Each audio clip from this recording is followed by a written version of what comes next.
રાજ્ય સરકારે નવા જે પબ્લિક યુનિવર્સિટી એક્ટ જે લાગુ કર્યો છે તેનું લગભગ તમામ સરકારી યુનિવર્સિટીઓ અને ખાનગી યુનિવર્સિટીઓ તેમનું અમલીકરણ કરી રહી છે. ત્યારે સૌરાષ્ટ્ર યુનિવર્સિટીની અંદર આ નવા પબ્લિક એક્ટ પ્રમાણે કોલેજોને અલગ અલગ અભ્યાસક્રમોની ફી રેગ્યુલેશન કમિટીનું ગઠન કરી અને એના બેઝ ઉપર કોલેજોની ફી નિયત કરવાનો નિયમ છે. પરંતુ હજુ સુધી સૌરાષ્ટ્ર યુનિવર્સિટીમાં કોઈ પણ જાતની આવી કમિટીનું ગઠન થયું નથી.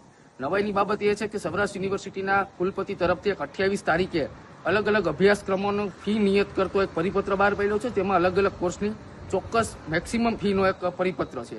પરંતુ જે જીકાસની અંદર જે વિદ્યાર્થીઓને જે પ્રવેશ લેવા માટેનું જે માધ્યમ રાજ્ય સરકારે જે ઊભું કર્યું છે એની અંદર જે કોર્સની ફી પરિપત્રની અંદર 3 વર્ષનો સંપૂર્ણ અભ્યાસક્રમની ફી 90,000 દર્શાવી છે. પરંતુ જે વેબસાઇટની અંદર જીકાસના જે પોર્ટલની અંદર તે ફી 2,10,000 જેટલી દર્શાવવામાં આવે.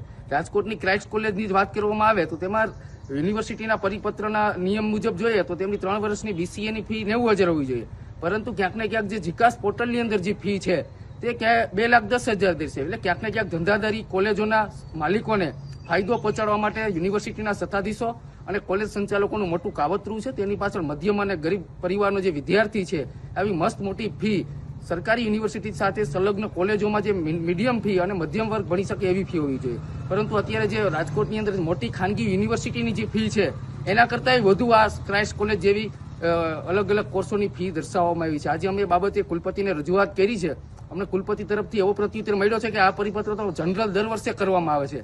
એટલે સવાલ એ વાતનો છે કે કુલપતિ તરફથી જે પરિપત્ર બહાર પાડવામાં આવે છે એ માત્ર દેખાડો પૂરવા માટે અને ફોર્માલિટી માટે જ હોય છે. તેનું કોઈ અમલીકરણ થતું નથી. જે પણ તમે પરિપત્ર કર્યો છે તમારું જે જીકાસનું પોર્ટલ સંભાળતા અધિકારી છે તેમને ઉપર રાજ્ય સરકારમાં ઇન્વર્ટ કરીને અપલોડ કરવું પડે અને એ પરિપત્રના બેઝ ઉપર જ જીકાસની અંદર અલગ અલગ કોલેજોની ફી દર્શાવવાની હોય છે. પરંતુ ક્યાંક ને ક્યાંક અમારો સ્પષ્ટ આક્ષેપ છે કે કોલેજ સંચાલકોને કમાવા માટે યુનિવર્સિટીના સત્તાધીશો જે પરિપત્ર બહાર પાડ્યો છે તેમને અપલોડ કર્યો નથી અને કોલેજ સંચાલકો વારંવાર ફરિયાદ કરે છે કે આ પરિપત્ર તમે સ્થાનિક લેવલે જ રાખજો, આ ઉપર જીકાસ પોર્ટલ સુધી ન પહોંચવો જોઈએ. એ બાબતને એ હવાતિયા કરે છે. પરંતુ આજે અમે આ બાબતનો પર્દાફાશ કરી અને ગરીબ અને મધ્યમ પરિવારના વિદ્યાર્થીઓ માટે રાહત માટે અમે રજૂઆત કરી છે.